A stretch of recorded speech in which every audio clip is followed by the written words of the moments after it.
السلام علیکم ورحمۃ اللہ وبرکاتہ۔ 20 سال پہلے میری بڑی بہن ایک بہت امیر شخص کے ساتھ بھاگ گئی تھی اور ہم سے سارے رشتے توڑ لیے تھے۔ آج جب میں اسپتال میں ایک کامیاب سرجن کے طور پر ڈیوٹی کر رہا تھا تو ایمرجنسی میں ایک بھکارن کو لایا گیا جسے بری طرح مارا پیٹا گیا تھا۔ میں نے جب اس کا چہرہ دیکھا تو وہ میری بڑی بہن تھی۔ اس نے روتے ہوئے میرا ہاتھ پکڑا اور کہا، میرے شوہر نے سارا پیسہ نہیں گوایا بلکہ اس نے تو میری یہ حالت۔ میری بڑی بہن بچپن میں مجھ سے بے پناہ محبت کرتی تھی۔ وہ میرے ہر دکھ میں، درد میں میری ساتھی ہوتی تھی۔ ہم دونوں ایک ساتھ کھیلتے تھے اور وہ ہمیشہ میری حفاظت کرتی تھی۔ مجھے یاد ہے جب میں چھوٹا تھا اور کبھی بیمار پڑ جاتا تھا، وہ رات بھر جاگ کر میری دیکھ بھال کرتی تھی۔ اس کے ہاتھوں میں ایک عجیب سی شفقت اور پیار تھا جو مجھے ہمیشہ محفوظ ہونے کا احساس دلاتا تھا۔ وہ پڑھائی میں بھی بہت ہوشیار تھی۔ اس نے ہمیشہ مجھے آگے بڑھنے کا حوصلہ دیا، لیکن وقت گزرنے کے ساتھ ساتھ حالات بدلتے گئے اور جب میں کالج میں پہنچی تو اس کی دوستیاں کچھ ایسے لوگوں سے ہو گئیں جو ہمارے خاندانی پس منظر سے بالکل مختلف تھے۔ والد صاحب نے اسے کئی بار سمجھانے کی صحیح کی کہ وہ اپنے راستے کو درست رکھے، لیکن اس پر کسی کی بات کا کوئی اثر ظاہر ہونے کے بجائے وہ مزید ضدی اور بھاگی ہوتی چلی گئی۔ ایک دن اچانک 20 سال پہلے کا وہ دن میری زندگی کا سب سے تلخ اور تکلیف دہ دن بن گیا، جب میری بڑی بہن نے ہمارے گھر والوں کو عزت اور محبت کو یکسر فراموش کرتے ہوئے ایک بہت امیر شخص کے ساتھ بھاگ جانے کا فیصلہ کیا، اور اس نے ہم سب سے اپنے تمام تر رشتے اور تعلقات مکمل طور پر توڑ لیے۔ اس واقعے کے بعد ہمارے گھر کا سکون مکمل طور پر تباہ ہو گیا تھا اور ہمارے والدین نے صدمے کی وجہ سے شدید ذہنی اور جسمانی تکلیف کا شکار ہو گئے تھے، کیونکہ یہ بات ان کے وہم و گمان سے بالکل باہر تھی کہ ان کی بیٹی ان کے ساتھ ایسا سلوک کرے گی اور خاندانی روایات کو اس طرح پیروں تلے روندے گی۔ اس دن کے بعد ہم نے اس کی بہت تلاش کی اور اسے رابطے کرنے کی ہر ممکن صحیح کی، مگر ہم اس کی کوئی خبر حاصل کرنے سے یہ اکثر محروم رہے کہ وہ کہاں ہے اور کس حال میں ہے۔ جس کے بعد وقت گزرنے کے ساتھ ہم نے بھی حالات سے سمجھوتا کر لیا اور اسے اپنی زندگیوں سے دور کر دیا۔ والد صاحب جو انتہائی اصول پسند اور عزت دار انسان تھے، اس واقعے کے بعد لوگوں کا سامنا کرنے سے کترانے لگے۔ وہ ہر وقت خاموش رہتے اور راتوں کو اٹھ اٹھ کر روتے تھے۔ والدہ تو بس ایک ہی بات دہراتی تھی کہ ان کی بیٹی کے ساتھ ضرور کوئی دھوکہ ہوا ہے، اور ان کا ماننا تھا کہ وہ اپنی مرضی سے ایسا قدم اٹھانے سے قاصر ہے، لیکن حقیقت یہی تھی کہ وہ ہمیں ہمیشہ کے لیے چھوڑ کر جا چکی تھی۔ ہماری والدہ اس غم کو برداشت کرنے سے قاصر رہیں اور چند سالوں بعد ہی اس دنیا سے رخصت ہو گئی،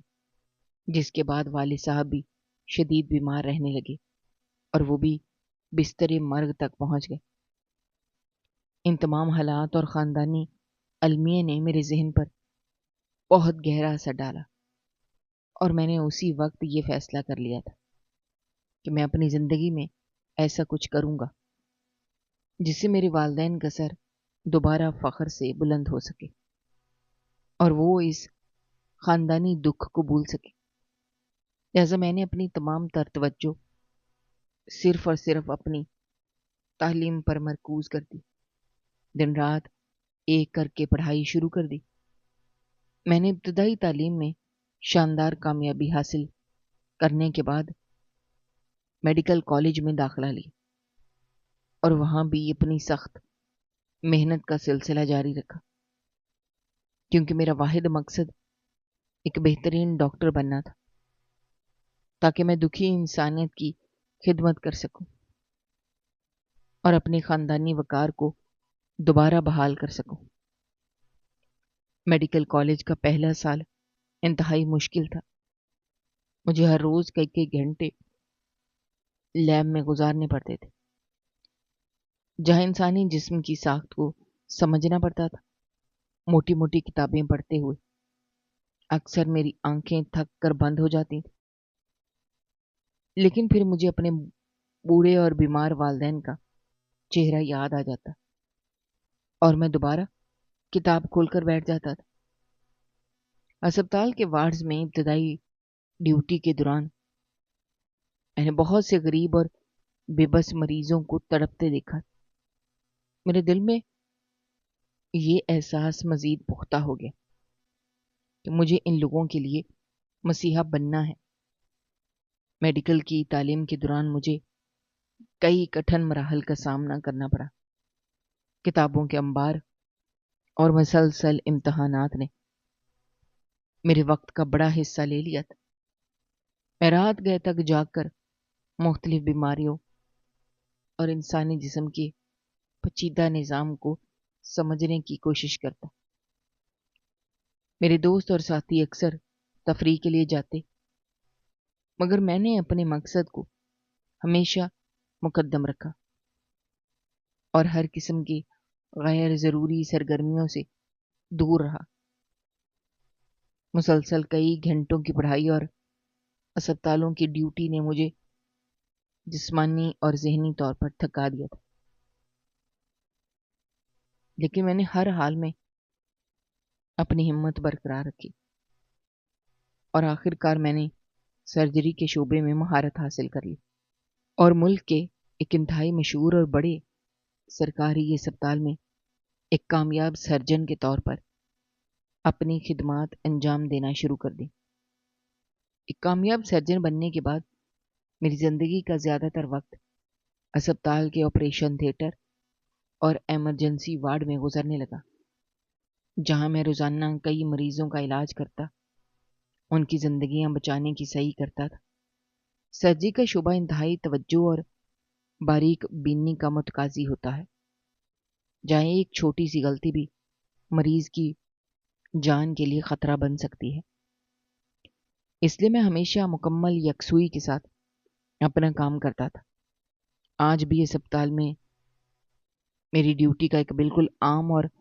معمول کا دن تھا۔ موسم شدید گرم تھا اور اسپتال کے باہر دھوپ کی تپش عروج پر تھی۔ میں صبح سے بھی ہی ایمرجنسی وارڈ میں موجود تھا، جہاں مریضوں کا بہت زیادہ رش تھا اور مختلف نوعیت کے حادثات اور بیماریوں کے شکار لوگ لگاتار ہسپتال لائے جا رہے تھے۔ ایمرجنسی وارڈ کا ماحول ہمیشہ کی طرح انتہائی مصروف اور افراتفری کا شکار تھا، کیونکہ ہر طرف سے طبی عملے اور ڈاکٹروں کو مدد کے لیے پکارا جا رہا تھا۔ کوئی درد سے کرا رہا تھا، کسی کے رشتہ دار رو رو کر دہائیاں دے رہے تھے۔ میں اپنے دیگر ساتھی ڈاکٹروں کے ہمراہ ایک مریض سے دوسرے مریض تک جا کر ان کا معائنہ کر رہا تھا اور ضروری طبی امداد فراہم کر رہا تھا۔ ایک طرف ایک بچہ بازو ٹوٹنے کی وجہ سے رو رہا تھا، دوسری طرف ایک بوڑھا شخص دل کے دورے کی وجہ سے زندگی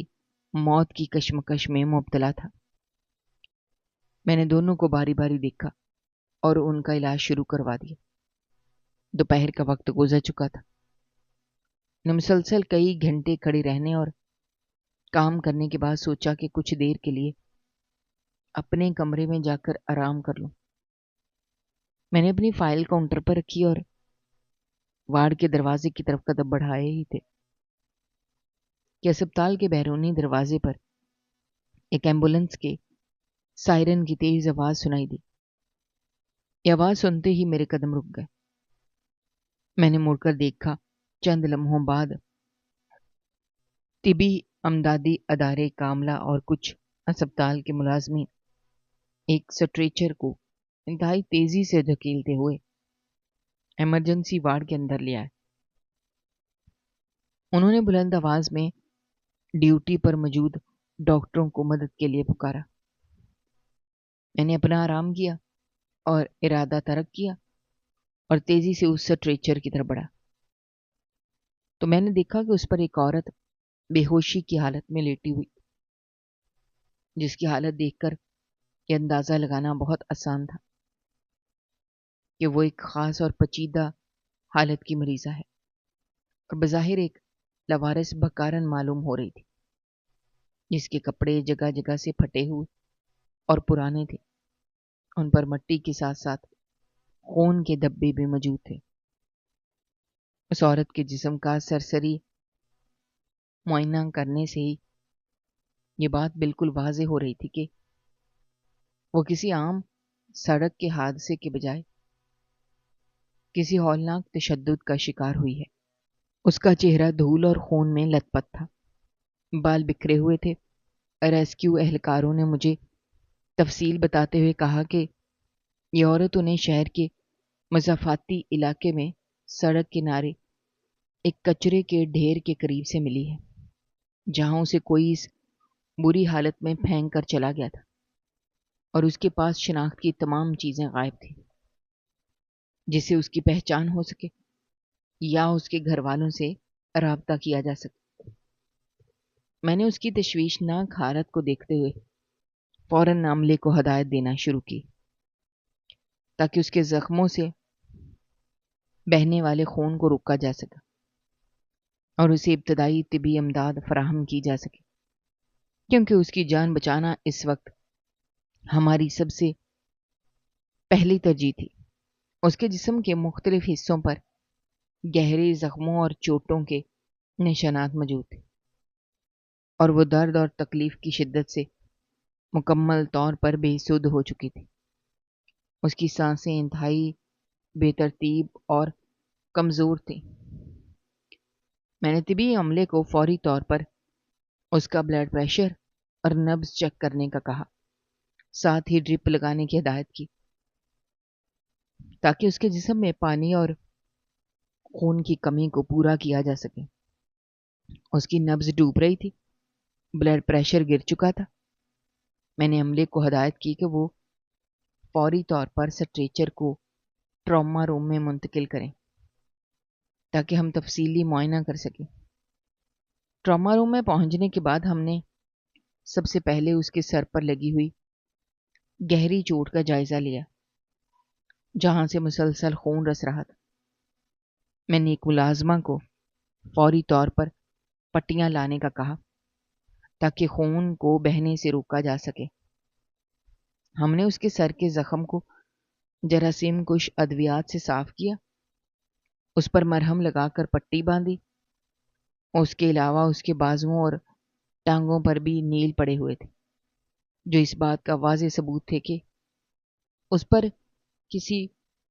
بھاری چیز سے تشدد کیا گیا ہے۔ اس کے دائیں بازو کی ہڈی بظاہر ٹوٹی ہوئی معلوم ہو رہی تھی، پسلیوں پر بھی گہری چوٹوں کے نشانات تھے۔ میں ایک ڈاکٹر ہونے کی حیثیت سے روزانہ بہت سے مریضوں کو دیکھتا تھا، لیکن اس عورت کی حالت دیکھ کر مجھے بھی حیرت ہو رہی تھی کہ کوئی انسان کسی دوسرے انسان پر اس قدر ظلم کیسے کر سکتا ہے۔ ہم نے اس کے سانس کی نالی کو صاف کیا اور اسے آکسیجن ماسک لگا دیا تاکہ اسے سانس لینے میں پوری آسانی رہے اور اس کے جسم میں آکسیجن کی سطح کو معمول پر لایا جا سکے۔ ان تمام ہنگامی طبی اقدامات کے دوران میں مسلسل اس بات پر غور کر رہا تھا کہ یہ لاوارث بکارن کون ہو سکتی ہے اور کس وجہ سے اسے اس قدر وحشیانہ طریقے سے مارا پیٹا گیا تھا۔ ٹراما روم کے اندر کا ماحول انتہائی کشیدہ اور مصروفیت سے بھرپور تھا، جہاں ہر کوئی اس نامعلوم لاوارث مریضہ کی جان بچانے کے لیے اپنی تمام تر صلاحیتیں بروئے کار لا رہا تھا۔ میں ایک سرجن کی حیثیت سے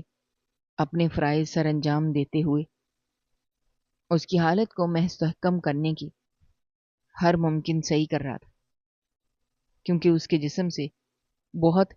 زیادہ خون بہہ چکا تھا اور اس کی نبض مسلسل گر رہی تھی۔ میں نے طبی عملے کو فوری طور پر خون کے عطیے کا انتظام کرنے کی ہدایت کی، تاکہ اس کے جسم میں ہونے والی خون کی شدید کمی کو پورا کیا جا سکے۔ اس دوران میں نے اس کے بازوؤں اور ٹانگوں کے زخموں کو جراثیم کش ادویات سے صاف کر کے ان پر پٹیاں باندھنے کا عمل مکمل کیا، لیکن اس کا چہرہ ابھی تک گرد و غبار اور جمے ہوئے خون کے باعث مکمل طور پر چھپا ہوا تھا۔ اس کے ماتھے سے لے کر ٹھوڑی تک چوٹوں اور خراشوں کے بے شمار نشانات تھے، جن پر مٹی اور خون اس طرح جم چکا تھا جیسے اس کے اصل خدوخال کا اندازہ لگانا یکسر ناممکن تھا۔ میں نے ایک معاون نرس کو اشارہ کیا کہ وہ مجھے مزید روئی اور صاف پانی کے ساتھ وہ مخصوص طبی مائع فراہم کرے جس سے زخموں کی گہرائی تک صفائی کی جا سکے۔ ہم چہرے کے زخموں کا درست اندازہ لگا کر اس کا مناسب علاج شروع کر سکیں۔ میں نے اپنے ہاتھوں میں پہنے ہوئے دستانوں کو درست کیا اور انتہائی احتیاط کے ساتھ اس کے ماتھے سے صفائی کا آغاز کیا، کیونکہ وہاں ایک بہت گہرا زخم تھا جس سے مسلسل خون رس کر اس کی آنکھوں اور رخساروں تک آ رہا تھا۔ جیسے ہی میں نے گیلی روئی کی مدد سے اس کے ماتھے کے اوپری حصے سے خون اور مٹی کی پہلی تہ کو ہٹایا، مجھے اس کی جلد کی رنگت اور ماتھے کی مخصوص چوڑائی میں ایک عجیب سی شناسائی کا احساس ہوا، لیکن میں نے فوراً اس خیال کو اپنے ذہن سے جھٹک دیا، کیونکہ ایک ڈاکٹر ہونے کے ناطے روزانہ بے شمار مریضوں سے واسطہ پڑتا تھا، اور بعض اوقات انسانی ذہن تھکاوٹ کی وجہ سے مختلف چہروں میں مماثلت تلاش کرنے لگتا ہے۔ میں نے اپنی تمام تر توجہ دوبارہ اپنے کام پر مرکوز کر دی اور اس کی بند آنکھوں کے گرد جمع ہونے والے خون کو نہایت نرمی سے صاف کرنے لگا۔ اس کی آنکھیں سوجن کی وجہ سے مکمل طور پر بند ہو چکی تھیں، اور ان کے گرد نیلے اور کالے نشانات اس بات کی گواہی دے رہے تھے کہ اس کے چہرے پر کسی بھاری چیز سے بے پناہ ضربیں لگائی گئی ہیں۔ جب میں نے اس کے ناک اور رخساروں سے مٹی کے موٹے خول کو ہٹانا شروع کیا تو میرے دل کی دھڑکن اچانک بے ترتیب ہونے لگی اور میرے اندر ایک نامعلوم سی بے چینی نے جنم لیا۔ اس کے چہرے کے وہ حصے جو اب صاف ہو چکے تھے، وہ مجھے 20 سال پرانی ان یادوں کی طرف دھکیل رہے تھے جنہیں میں نے اپنے ذہن کی تاریک گہرائیوں میں دفن کر دیا تھا۔ اس کے چہرے کی ہڈیوں کی ساخت، اس کے ابرو کی مخصوص گلائی، اس کی ناک کا وہ خد و خال جو کسی بھی انسان کی انفرادی شناخت ہوتے ہیں، وہ سب مجھے اس قدر جانے پہچانے لگے کہ مجھے میرے ہاتھوں کی حرکات خود بخود سست پڑنے لگی۔ میرے ذہن کے پردے پر ماضی کی وہ دھندلی تصویریں ابھرنے لگی جب میں ایک چھوٹا بچہ تھا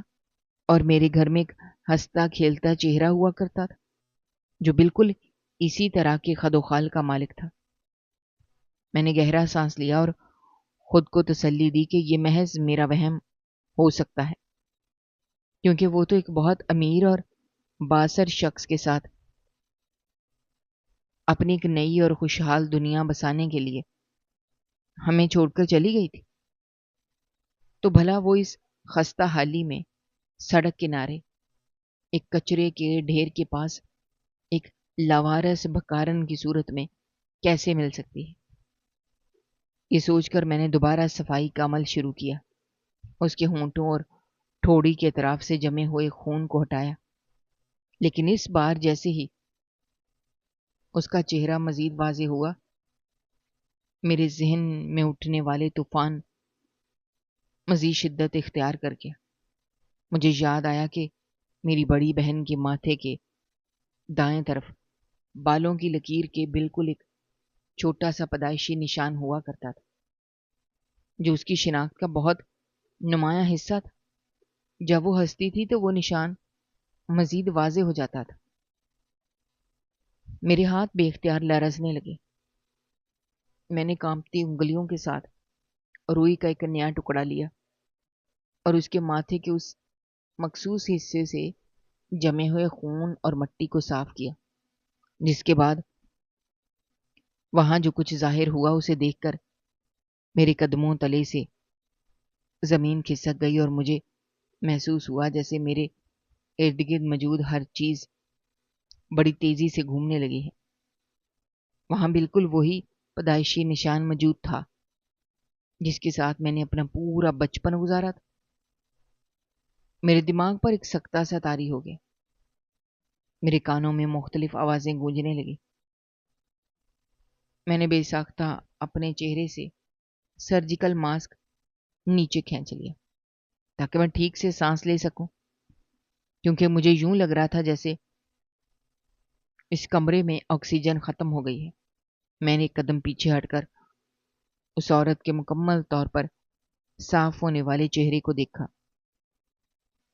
تو حقیقت میرے سامنے ایک بھیانک خواب کی طرح کھڑی تھی.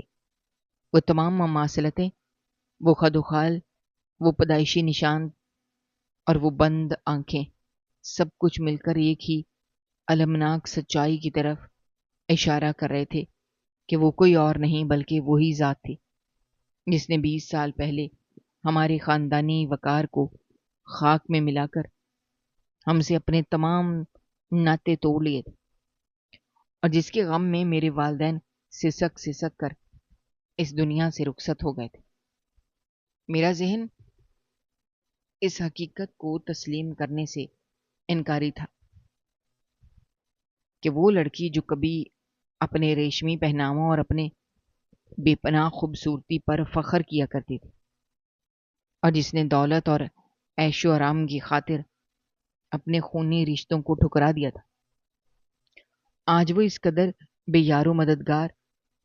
اور اس قدر اذیت ناک حالت میں میرے سامنے سٹریچر پر پڑی موت اور زندگی کی کشمکش میں مبتلا ہے. اس کے جسم پر موجود ہر زخم، ہر خراش اور ہر نیل اس بات کی گواہی دے رہا تھا کہ اس نے پچھلے کئی سالوں میں کس قدر ہولناک اور وحشیانہ سلوک برداشت کیا ہے. میرے اندر جذبات کا ایک ایسا طوفان برپا تھا جس میں غصہ، دکھ، حیرت اور بے بسی سب کچھ شامل تھا. میں یہ سوچنے پر مجبور ہو گیا کہ آخر ایسا کیا ہوا تھا جس نے اس کی زندگی کو اس قدر بھیانک موڑ دیا، اور وہ شخص جس کے ساتھ وہ اپنے سنہرے مستقبل کے خواب سجا کر گئی تھی، اس نے اسے اس حال تک کیسے پہنچا دیا؟ کیا یہ اس کے اعمال کی سزا تھی، کسی بہت بڑی سازش کا نتیجہ جس نے اسے اس کی شناخت، اس کا حسن اور اس کی زندگی کا ہر سکون چھین لیا تھا؟ میں اپنے ماضی کی ان تمام تلخ یادوں کو کھنگالنے لگا. جب اس کے جانے کے بعد ہمارے گھر میں قیامت کا منظر ہوتا تھا اور میری ماں دروازے کی طرف دیکھ دیکھ کر روتی رہتی تھی کہ شاید اس کی بیٹی کسی دن لوٹ آئے گی، لیکن وہ نہیں آئی، اور جب آئی تو اس حالت میں کہ اسے پہچاننا بھی محال ہو چکا تھا. میں گمسم سا کھڑا صرف اس کے چہرے کو تکے جا رہا تھا. میری آنکھوں میں بے اختیار آنسو تیرنے لگے تھے کیونکہ لاکھ خاندانی رنجشوں اور تلخیوں کے باوجود وہ خون میرا ہی تھا، اور ایک بھائی ہونے کے ناطے اپنی بہن کو اس حالت میں دیکھنا کسی بھی انسان کے لیے موت سے کم اذیتناک نہیں ہوتا۔ میں نے اپنے دل پر پتھر رکھ کر جو ہی اس کا خون آلود چہرہ مکمل طور پر صاف کیا تو میرے ہوش اڑ گئے اور میرا پورا وجود صدمے سے لرز اٹھا، کیونکہ اتنے سالوں کی طویل دوری اور اتنی کٹھن زندگی کے بعد وہ مجھے اس دردناک اور ناقابل یقین حالت میں ملی تھی۔ وہ کوئی اور نہیں، میری بڑی بہن تھی۔ میرے ذہن میں اٹھنے والے اس طوفان اور صدمے کی کیفیت کے دوران اچانک اس کے جسم ایک ہلکی سی حرکت پیدا ہوئی۔ اس نے درد کی شدت سے ایک مدھم سی آواز میں کراہتے ہوئے اپنی سوجی ہوئی آنکھوں کو کھولنے کی صحیح کی۔ اس کی پلکیں انتہائی بوجھل تھیں اور مسلسل تکلیف اور خون بہہ جانے کے باعث اسے اپنی آنکھیں پوری طرح کھولنے میں شدید دشواری کا سامنا تھا۔ میں بالکل ساکت کھڑا اس کی ہر حرکت کو انتہائی بغور دیکھ رہا تھا، اور میرا دل اس قدر تیزی سے دھڑک رہا تھا کہ مجھے اپنے کانوں میں اس کی دھڑکن سنائی دے رہی تھی۔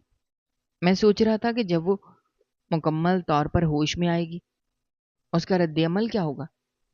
کیا وہ مجھے 20 سال کی اس طویل عرصے کے بعد پہچان پائے گی یا نہیں؟ اس نے انتہائی نکاہت اور کمزوری کے ساتھ آہستہ آہستہ اپنی آنکھیں کھولی۔ ابتدائی چند لمحوں تک وہ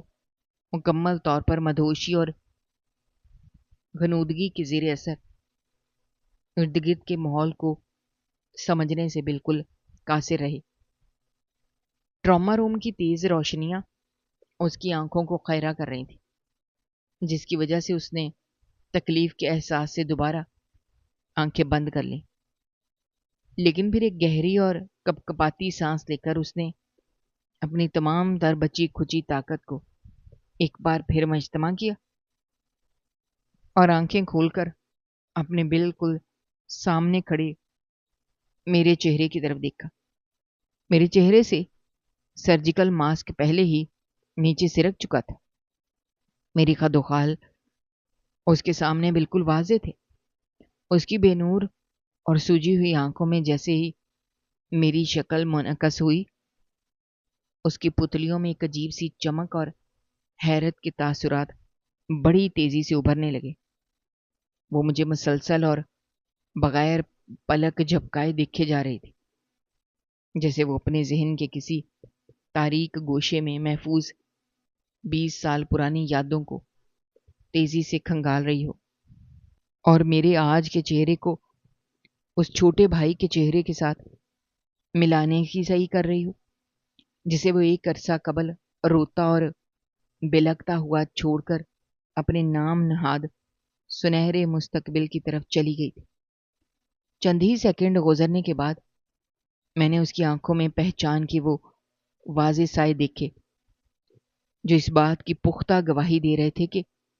اس نے اپنے اس چھوٹے بھائی کو آخرکار پہچان لیا ہے، جسے وہ کبھی بے پناہ محبت کیا کرتی تھی۔ اس کی آنکھوں میں یکدم آنسوؤں کا ایک نہ رکنے والا سیلاب امڑ آیا، جو اس کے رخساروں کے تازہ اور پرانے زخموں کو بھگوتا ہوا نیچے گرنے لگا۔ اس کے چہرے پر بیک وقت پچھتاوا، شرمندگی، دکھ اور طویل عرصے بعد اپنے کسی خونی رشتے کو اپنے سامنے اور اتنے قریب دیکھنے کی بے بسی پوری طرح نمایاں تھی۔ اس کے خشک اور کٹے ہوئے ہونٹ کپ کپانے لگے، جیسے وہ مجھ سے کچھ کہنا چاہتی ہو، لیکن شدید کمزوری اور صدمے کی وجہ سے اس کے حلق سے کوئی آواز نہیں نکل پا رہی تھی۔ اس نے انتہائی تکلیف اور جسمانی اذیت کے باوجود اپنے دائیں ہاتھ کو، جس پر جا بجا نیل پڑے ہوئے تھے اور جس کی ہڈیاں تک کمزور ہو چکی تھیں، انتہائی سست روی اور کپ کپاہٹ کے ساتھ میری طرف بڑھایا، اور بے بسی کے عالم میں میرے ہاتھ کو انتہائی مضبوطی سے پکڑ لیا۔ اس کے ہاتھ کا وہ لمس جو کبھی بچپن میں میرے لیے بے پناہ سکون اور تحفظ کا باعث ہوتا تھا، آج مجھے ایک شدید درد اور لرزش کا احساس دلا رہا تھا۔ اس نے ہچکیوں اور سسکیوں کے درمیان زاروں قطار روتے ہوئے اپنی لرزتی ہوئی ٹوٹی آواز میں مجھ سے کہا کہ میرے شوہر نے سارا پیسہ نہیں گوایا، بلکہ اس نے تو میری یہ حالت، اس نے زاروں قطار روتے ہوئے اور سسکتے ہوئے مجھے بتایا کہ اس کے ظالم اور سفاک شوہر نے یہ ساری درندگی اور یہ لرزہ خیز حالت صرف اس لیے کی کیونکہ اس کے دل میں دولت کی ہوس اس قدر بڑھ چکی تھی کہ اسے انسانیت اور رشتوں کا کوئی پاس نہیں رہا تھا۔ اس نے آج سے 15 سال پہلے کروڑوں روپے کی بھاری لائف انشورنس کی رقم ہتھیانے کے لیے ان دونوں کی موت کا ایک انتہائی خوفناک اور جھوٹا ڈرامہ رچایا تھا۔ اس کی لالچ اس قدر اندھی ہو چکی تھی کہ وہ راتوں رات دنیا کا امیر ترین انسان بننے کے خواب دیکھنے لگا تھا، جس کے لیے اس نے اپنے ایک انتہائی وفادار اور ظالم کارندے کے ساتھ مل کر ایک کار حادثے کی کھوکھلی اور جھوٹی کہانی بنائی۔ اس نے ہچکیوں کے درمیان مجھے بتایا کہ کس طرح اس منحوس رات وہ شخص اسے ایک سنسان اور ویران سڑک پر لے گیا اور وہاں پہلے سے اغوا کر کے بے ہوش کیے گئے ایک لاوارث غریب جوڑے کو ان کی لگژری گاڑی میں بٹھا دیا گیا۔ پھر اس ظالم انسان نے اس کی آنکھوں کے بالکل سامنے ایک گاڑی پر پٹرول چھڑک کر اسے آگ لگا دی۔ وہ غریب اور بے گناہ لوگ بے ہوشی کے عالم میں زندہ جل کر خاکستر ہو گئے اور وہ صدمے اور خوف سے کچھ بولنے کے قابل بھی نہیں رہی تھی۔ اس کے شوہر نے اسے سنگین دھمکی دی کہ اگر اس نے کسی کو بھی اس خوفناک سچائی کے بارے میں کچھ بھی بتایا تو وہ اس کے پورے خاندان اور بوڑھے ماں باپ کو اسی طرح زندہ جلا دے گا۔ اس حادثے میں ان غریبوں کی لاشوں کو جلا کر اس نے دنیا اور قانون کی نظر میں مکمل طور پر یہ ثابت کر دیا کہ وہ دونوں میاں بیوی اس خوفناک حادثے میں مکمل طور پر ہلاک ہو چکے ہیں اور ان کی لاشیں جل کر کوئلہ بن چکی ہیں، جس کی وجہ سے ان کی شناخت بھی کسی صورت ممکن نہیں رہی۔ میری بہن نے خوف اور تکلیف کی شدت سے کانپتے ہوئے اور میرے ہاتھ پر اپنی گرفت کو مزید مضبوط کرتے ہوئے مجھے مزید دلخراش تفصیلات بتائیں کہ دنیا کے لوگوں، ہمارے خاندان اور قانون کے لیے تو وہ 15 سال پہلے ہی اس کار حادثے میں مر چکی تھی، لیکن حقیقت میں اس کے درندہ صفت شوہر نے انشورنس کمپنی سے کروڑوں روپے کی وہ بھاری رقم وصول کرنے کے بعد اسے اپنے ایک بہت بڑے اور پرتعیش بنگلے کے ایک تاریک حبس زدہ اور انتہائی خستہ حال تہ خانے میں قید کر دیا تھا۔ یہ تہ خانہ زمین میں اس قدر گہرائی میں بنایا گیا تھا کہ وہاں دن اور رات کا کوئی فرق محسوس نہیں ہوتا تھا، اور جہاں تازہ ہوا اور سورج کی روشنی کا گزر بھی ناممکن تھا۔ اس تہ خانے کی کچی دیواروں سے ہمیشہ ایک عجیب سی سیلن اور بدبو آتی رہتی تھی، اور فرش پر ہر وقت کیڑے مکوڑے رینگتے رہتے تھے، اور 15 سال کے طویل اور اذیت ناک عرصے تک اس اندھیرے کمرے میں ایک زندہ لاش کی طرح پڑی رہی، جہاں اسے جانوروں سے بھی بدتر سلوک کا نشانہ بنایا جاتا تھا۔ اسے پینے کے لیے گندا پانی دیا جاتا تھا اور کھانے کے لیے بچا کھچا سڑا ہوا کھانا دیا جاتا۔ کئی بار تو اسے کئی دن تک مکمل طور پر بھوکا اور پیاسا رکھا جاتا تھا۔ جب وہ اپنی اس قید تنہائی سے آزادی مانگنے کی کوئی صحیح کرتی یا وہاں سے نکلنے کی کوئی تدبیر سوچ کر روتی تو اس کا شوہر اپنے غنڈوں کے ساتھ مل کر اس پر بے پناہ اور انسانیت سوز تشدد کرتا تھا اور اسے لوہے کی موٹی زنجیروں سے باندھ دیتا تھا۔ وہ شخص ایک ایسا درندہ بن چکا تھا جس کے دل میں رحم نام کی کوئی چیز باقی نہیں رہی تھی، اور اس نے اپنی بیوی کو ایک قیدی بنا کر اس کی ساری جوانی، اس کا سارا حسن اور اس کی زندگی کے خوبصورت ترین سال اس تہخانے کی تاریکی اور وحشت کی نظر کر دیے تھے۔ بہن نے مسلسل بہتے ہوئے آنسوؤں اور سسکیوں کے درمیان مجھے یہ بھی بتایا کہ وہ آج کسی نہ کسی طرح اپنی تمام تر بچی کھوتی ہمت جمع کر کے اس تہ خانے کا ایک پرانا اور زنگ آلود دروازہ، جس کی کنڈی اس نے پچھلے کئی مہینوں کی مسلسل محنت اور اپنی انگلیوں سے کھرچ کھرچ کر ڈھیلی کر لی تھی، توڑ کر وہاں سے بھاگ نکلنے میں کامیاب ہو گئی۔ جب وہ 15 سال بعد پہلی بار کھلی فضا میں آئی تو دن کی روشنی اس کی کمزور آنکھوں کو چھید رہی تھی اور اسے چلنا بھی محال لگ رہا تھا، لیکن وہ اپنی جان بچانے کے لیے ننگے پاؤں سڑکوں اور پتھریلے راستوں پر دیوانہ وار دوڑ رہی تھی۔ اس کے پیروں سے مسلسل خون رس رہا تھا اور کانٹوں نے اس کے پہلے سے پھٹے ہوئے لباس کو مزید تار تار کر دیا تھا۔ وہ بس یہی چاہتی تھی کہ کسی طرح پولیس کے محکمے یا کسی مددگار انسان تک پہنچ کر اپنی جان بچا سکے، لیکن اس کے شوہر کے کارندوں اور ظالم غنڈوں نے، جنہیں اس کے فرار کا فوراً علم ہو چکا تھا، اسے سڑک پر پاگلوں کی طرح ڈھونڈ لیا۔ اسے شہر کے باہر ایک سنسان علاقے میں جا کر اس بے دردی اور درندگی سے مارا پیٹا کہ اس کی پسلیاں اور بازو کی ہڈیاں تک ٹوٹ گئیں۔ انہوں نے لوہے کے راڈ اور ڈنڈوں سے اس پر اتنے وار کیے کہ وہ مکمل طور پر بے ہوش ہو گئی۔ انہوں نے اسے جان سے مارا ہوا سمجھ کر کچرے کے ایک بڑے ڈھیر پر پھینک کر وہاں سے فرار ہو گئے، تاکہ ان کا یہ 20 سالہ بھیانک راز ہمیشہ کے لیے دفن ہو جائے اور کوئی بھی اس حقیقت تک کبھی نہ پہنچ سکے۔ یہ ساری لرزہ خیز اور رونگٹے کھڑے کر دینے والی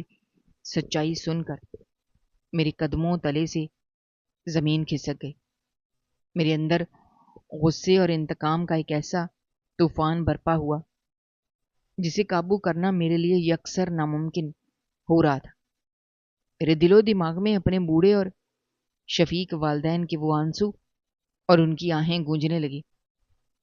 جو اس بیٹی کی یاد میں تڑپتے اور روتے ہوئے اس دنیا سے لے کر چلے گئے تھے۔ میں اپنے خوابوں میں یہ تصور نہیں کر سکتا تھا کہ جس شخص کی خاطر میری بہن نے اپنے پورے خاندان اور ماں باپ کی بے لوث محبت کو قربان کر دیا تھا، وہی شخص اس کے لیے سب سے بڑا قاتل اور مجرم نکلے گا اور اسے اس بھیانک انجام تک پہنچائے گا۔ مجھے اس وقت اپنے پیشے اور اپنے سفید کوٹ کا بھی خیال نہیں آ رہا تھا، اور میرا دل خون کے آنسو روتے ہوئے یہی چاہ رہا تھا کہ میں ابھی جا کر اس درندے کو اپنے ہاتھوں سے موت کی گھاٹ اتار دوں۔ لیکن میں نے فوراً ایک طویل سانس لے کر پانی کا ایک گلاس پیا اور اپنی عقل کو استعمال کرتے ہوئے اپنے جذبات پر قابو پایا، کیونکہ اس وقت غصے سے زیادہ میری بہن کی جان بچانا اور اسے قانونی طور پر مکمل اور مثالی انصاف دلانا میری سب سے بڑی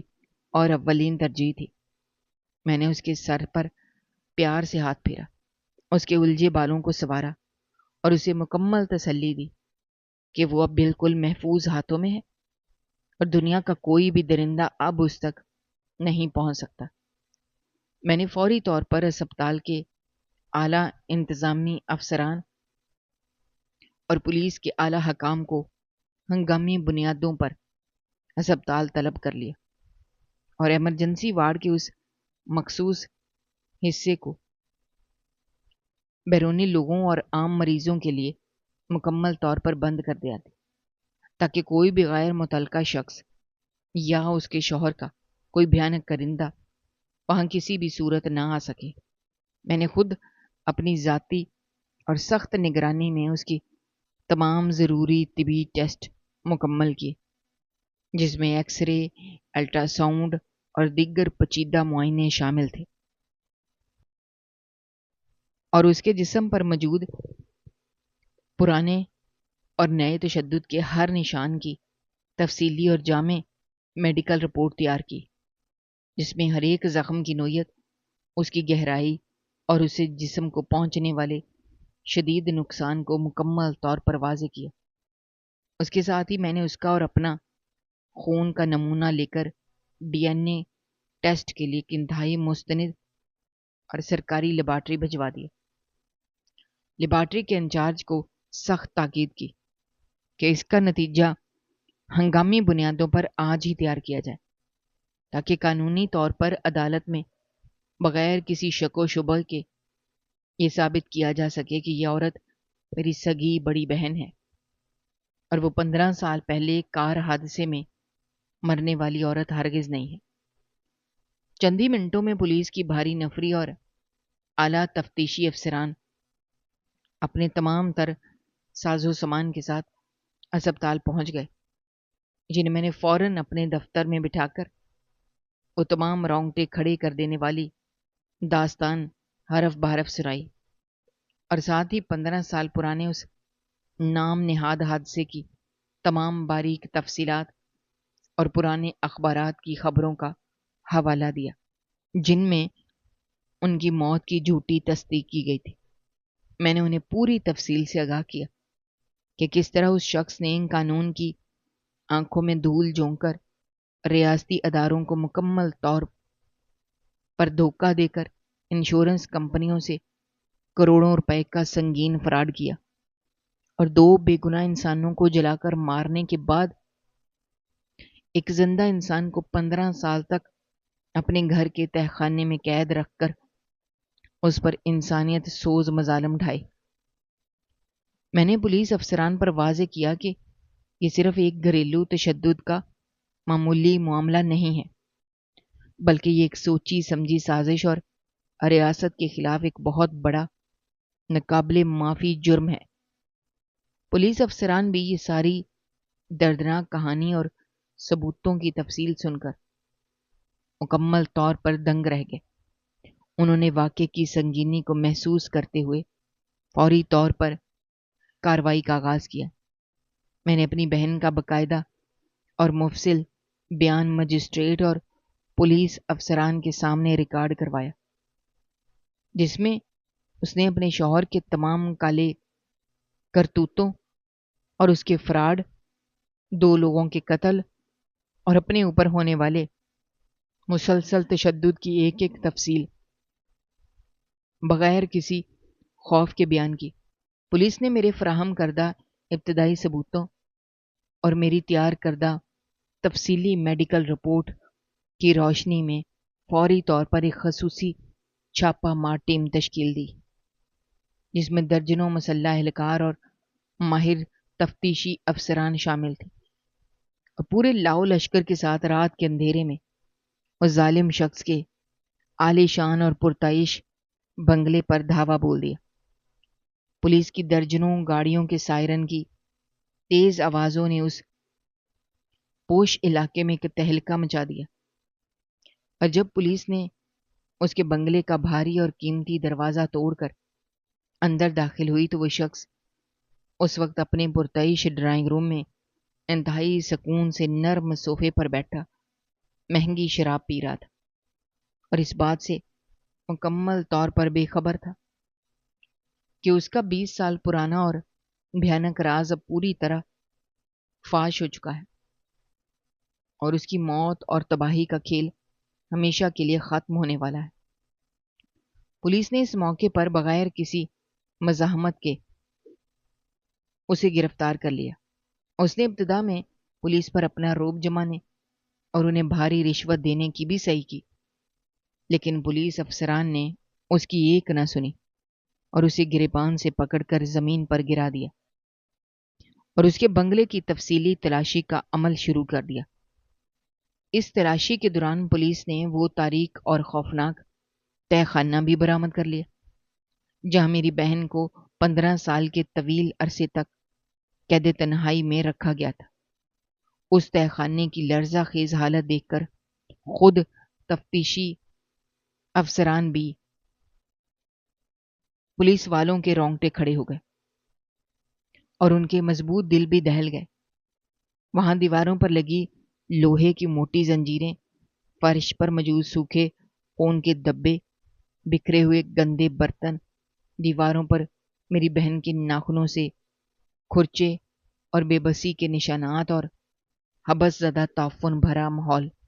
اس درندے کے ظلم اور بربریت کی کھلی اور واضح گواہی دے رہے تھے۔ تفتیشی ٹیم نے ان تمام شواہد کی تصویریں اور ویڈیوز بنائی، انہیں قبضے میں لے لیا۔ پولیس نے انشورنس فراڈ، ریاست سے دھوکہ دہی، دوہرے قتل، اقدام قتل، اغوا برائے توان اور 15 سال تک ایک انسان کو غیر قانونی قید میں رکھنے اور اس پر وحشیانہ تشدد کرنے کے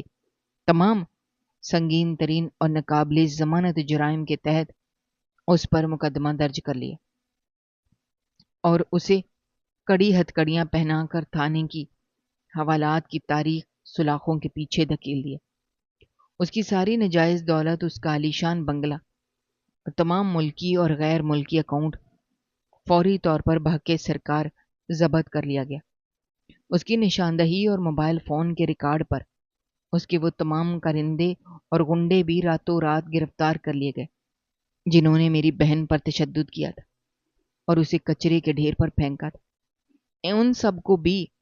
قانون کی سخت گرفت میں لے لیا گیا۔ یوں ملکی قانون اور قدرت کا سخت شکنجہ اس پر مکمل طور پر کس دیا گیا اور اسے اس کے کیے کی وہ عبرتناک اور خوفناک سزا ملنے کا باقاعدہ آغاز ہو گیا جس کا وہ بجا طور پر حقدار تھا۔ دوسری طرف میں نے اپنی بہن کو اسپتال کے ایمرجنسی وارڈ سے نکال کر ایک انتہائی محفوظ، پرسکون اور سب سے بہترین کمرے میں منتقل کر دیا جہاں ملک کے بہترین ڈاکٹروں، ماہر نفسیات کی زیر نگرانی اس کا جسمانی اور ذہنی علاج جاری تھا اور میں ہر لمحہ اپنا سارا کام چھوڑ کر اس کے سرہانے موجود رہتا تھا۔ اس کے کمرے کو پھولوں اور تازہ ہوا سے مہکا دیا گیا تاکہ اس کے ذہن سے اس خستہ حال تہہ خانے کی بدبو اور وحشت ہمیشہ کے لیے نکل جائے۔ 20 سال کی طویل جدائی اور 15 سال کی بھیانک اندھیری قید کے بعد اب اسے بالآخر وہ آزادی اور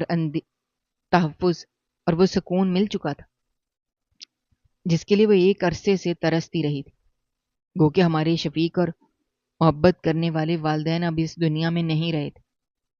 اور وہ اپنی پیاری بیٹی کی طویل جدائی اور اس کے دیے گئے دکھ کے جان لیوا غم میں ہی اس دنیا سے رخصت ہو گئے تھے۔ لیکن آج میرے دل میں اس بات کا کامل اور گہرا سکون تھا کہ میں نے اپنے والدین کے دکھ اور ان کی تکلیف کا ایک طرح سے بدلہ لے لیا اور اپنی بہن کو اس دنیا کے سب سے بڑے جہنم سے نکال کر اسے دوبارہ روشنی اور زندگی کی طرف واپس لے آیا ہوں۔ اب وہ مکمل طور پر میرے ساتھ تھے۔ ہم دونوں بہن بھائی ایک نئی اور پرامن زندگی کا آغاز کرنے والے تھے جس میں کسی قسم کا کوئی خوف اور کوئی ظلم نہیں تھا اور وہ ظالم شخص اپنے منطقی اور عبرتناک انجام کو پہنچ چکا تھا۔ میری بہن کے چہرے پر اب خوف اور وحشت کی جگہ گہرے اور ابدی سکون نے لے لی تھی اور اس کی بے نور آنکھوں میں ایک نئی امید اور زندگی کی حسین رمق دوبارہ جاگ چکی تھی۔ وہ جان چکی تھی کہ اب اس دنیا میں وہ تنہا اور بے یار و مددگار نہیں ہے۔ اس کا بھائی ہر قدم پر ایک مضبوط چٹان کی طرح اس کے ساتھ کھڑا ہے۔ میں نے اس رات اس کے پاس بیٹھ کر اسے بچپن کی وہ تمام میٹھی اور پرانی کہانیاں سنائیں جب ہم اکٹھے اپنے ذہن میں کھیلا کرتے تھے اور کس طرح وہ مجھے چھپ کر مٹھائیاں لا کر دیا کرتی تھی۔ یہ سن کر اس کے زخموں سے بھرے چہرے پر 15 سال بعد پہلی بار ایک سچی اور پرسکون مسکراہٹ ابھری۔ اسپتال کے اس خاموش اور پرسکون کمرے میں ہم دونوں بہن بھائی نے ایک دوسرے کا ہاتھ مضبوطی سے تھام کر خوشی کے آنسو روتے ہوئے یہ پختہ عہد کیا کہ اب ہم زندگی میں چاہے کچھ بھی ہو جائے کبھی ایک دوسرے سے جدا نہیں ہوں گے۔ ماضی کی تمام تلخ یادوں، رنجشوں، دکھوں اور اندھیروں کو ہمیشہ کے لیے بھلا کر ایک نئے روشن اور پر امید مستقبل کی طرف قدم بڑھائیں گے، جہاں صرف اور صرف محبت، رشتوں کا تقدس، خاندانی سکون اور روشنی ہوگی، اور ہم اپنے والدین کی روحوں کو سکون پہنچانے کے لیے دکھی انسانیت کی خدمت میں اپنی باقی ماندہ زندگی گزاریں گے اور کبھی بھی کسی ظلم کے آگے سر نہیں جھکائیں گے۔ دنیا کی عارضی دولت اور وقتی چکا چوند کے پیچھے بھاگ کر اپنے خون کے رشتوں کو ٹھکرا دینا انسان کو ہمیشہ کے لیے تباہ اور بے سہارا کر دیتا ہے۔ انسان جب اپنوں کی محبت اور خاندانی وقار کو پاؤں تلے روند کر مال و دولت کو سب کچھ سمجھ بیٹھتا ہے تو اکثر وہ ایسی تاریکی اور ذلت کے گڑھے میں گر جاتا ہے جہاں سے نکلنا ناممکن ہو جاتا ہے۔ وقت چاہے کتنا ہی طویل کیوں نہ گزر جائے، ظلم، جھوٹ اور فریب کا انجام ہمیشہ عبرتناک ہوتا ہے، اور خون کے رشتے اور بھائی کی سچی محبت ہی ہر مشکل وقت میں انسان کا سب سے بڑا اور مضبوط سہارا بنتی ہے۔ دوستو، ہماری آج کی یہ کہانی آپ کو کیسی لگی؟ کمنٹ باکس میں اپنی رائے کا اظہار کرنا مت بھولیے گا، اور اگر آپ ہمارے چینل پر نئے ہیں تو چینل کو سبسکرائب کرنا بھی مت بھولیے گا۔ شکریہ۔ اللہ حافظ۔